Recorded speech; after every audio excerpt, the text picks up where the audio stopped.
back. If you're reading the title, you already know what we're doing today. I already got started, but I'm gonna show you the rest of the process. We're doing boost prep, so I'm getting the car prepared for everything that I'm gonna do. It should be nice this whole weekend. Today's Saturday as I'm filming this. First thing we're gonna do is these spark plugs. I already gapped these, and we're gonna do it step by step each day.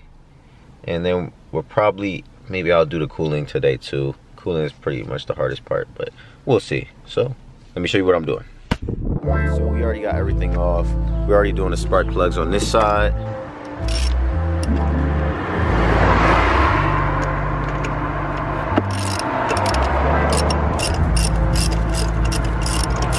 So I want to show y'all, these are the stock spark plugs right here. They don't look too bad. I've never changed them, and I've had the car for like 13,000 miles. So, I mean, they're not too bad, but these aren't what we need for the performance we're going for. We need less gap and a better heat range, so we had to change these out. Now I just gotta start it up, make sure everything works, then bolt everything down. We're good to go.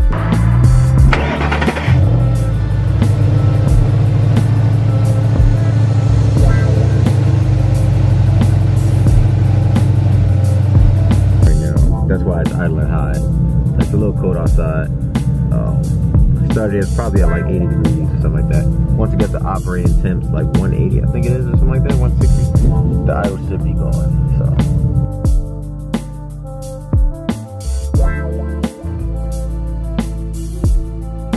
I already did the spark plugs, but I gotta take them out and re-gap them to smaller because I went off Paxton specs, but Lund told me to do them just a little bit smaller, so we're gonna do that later. But you're probably not gonna see that. Everything here I'm gonna try to explain as best as possible on how to boost your 11 to 14 Mustang GT. I don't want to make too much drag on because there is a video out there with Vortex doing it, which the installation is pretty similar. American Muscle did the Vortex supercharger. So first we're going to start off with the basic component removal. So we're going to take off the front bumper, the strut tower. I already took the engine cover off. We're going to take the intake off, air box, and then the fan shrouds. Show you that, and then we're going to take the coolant lines off and drain the coolant. So yeah.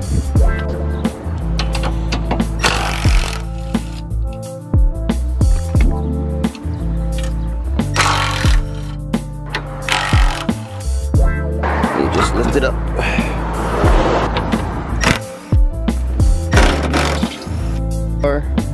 Bumpers off. We'll actually probably have to take these fog lights off later because I don't think we can run these with the new setup. Now just the intake, air box, and everything up top. The bumper, shrouds, radiator cover, intake is off. Now we're gonna move on to the coolant. So we're gonna release any pressure in that cap so that all the air can come out and that we can drain the coolant down here. I'm gonna drain the coolant right here. Actually, we're gonna drain all the coolant out right there.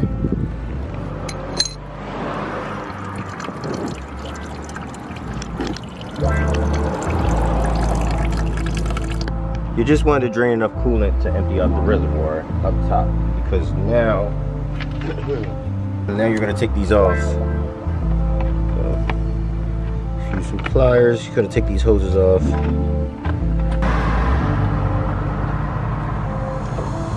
Gotta get this one off too. Let's see, we gotta disconnect the line coming from here to here, and then remove this coolant reservoir because we won't be using this again. Note to self, if you're gonna do this, that line, that coolant line, it may still have some coolant in it. Just let y'all know. Now we're gonna take this upper radiator hose off, connect it to your thermostat, and we're gonna take this spring clip off. This is fairly easy. I'm just gonna use pliers to get that off, pull it out, and then we use like I guess a flathead screwdriver to get this off, pop it out, pull it off. Now we're gonna take this upper radiator hose off, connect it to your thermostat, and we're gonna take this spring clip off. This is fairly easy. I'm just gonna use pliers to get that off, pull it out, and then we use like I guess a flathead screwdriver to get this off, pop it out, pull it off.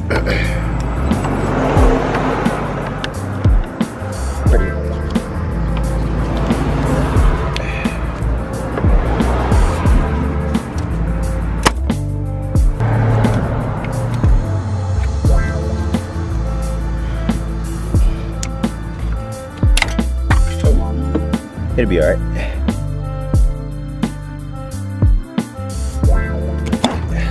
Still got some juice in there. Next, I disconnected this electrical connector, which was probably around right here on the fan. Now, we have to take these two 10 mils off. There's one on each side, and that should allow us to lift the fan up and out. But basically, those two bolts will let you bring everything up and out.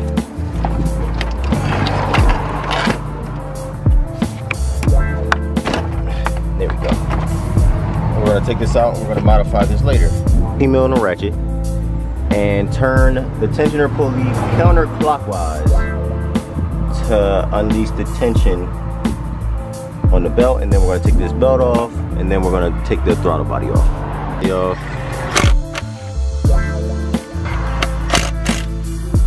This is an 8 mil for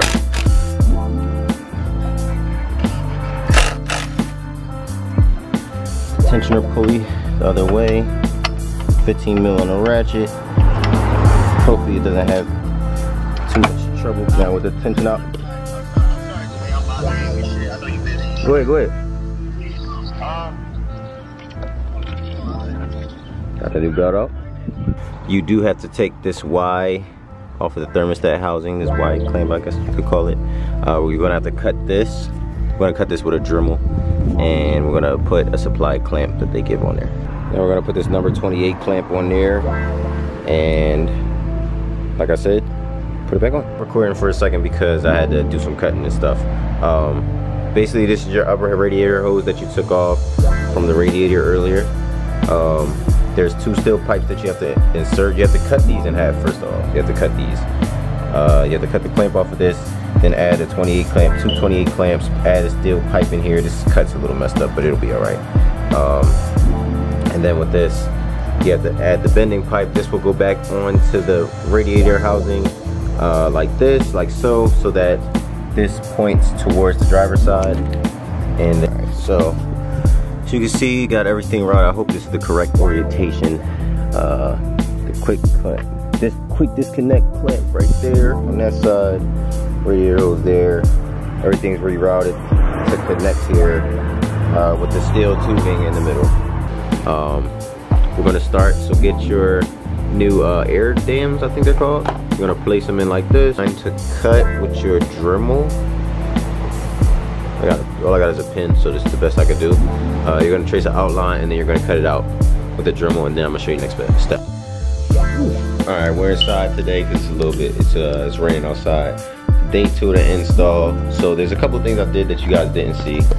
First of all, we mocked up the fan, so we made cuts to both sides of the bottom. Added in these metal brackets so that the charge piping will be able to go through. We relocated the fan module right there. Show you the back of this. There you go, right there. This thing's out. I am mocking up the supercharger bracket so I can put the new pulley on and the new belt. See right here, here's the instructions. This is my spark plug. It got over torqued and it broke off into the head, so we're gonna have to take it to a shop to get it extracted out of the head.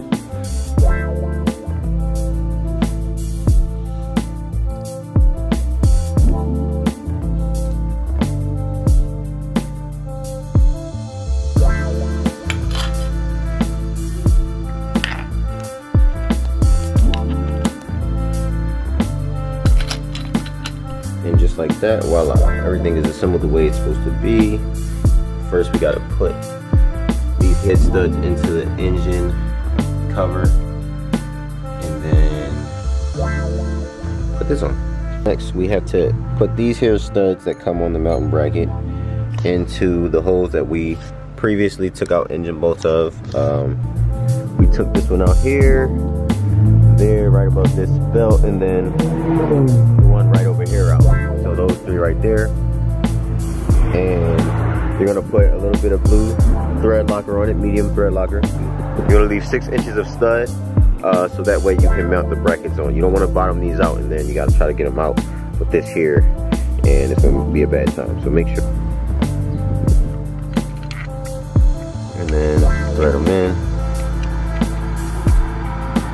in there from where the studs in at. Exactly 6 inches here to provide the spacers.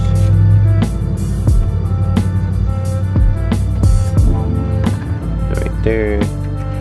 And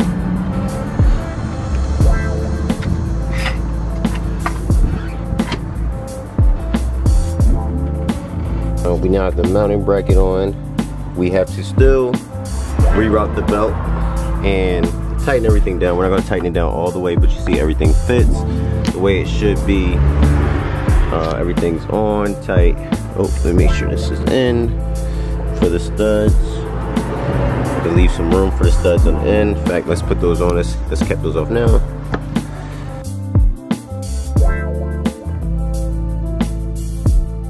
Diagram here, and then you reroute everything. As you can see, everything is in the correct orientation. Then of course, this part right here is where your supercharger pulley will be mounted at, and the supercharger will be sitting right here. We're going to be doing the intercooler next, mounting the intercooler and the charge piping, having the charge piping go up. So if you enjoyed this video, if you found it helpful, if you like the build, don't forget to like, comment, and subscribe. Excuse how I'm looking today. Browse the channel for more, and most importantly, have a nice day.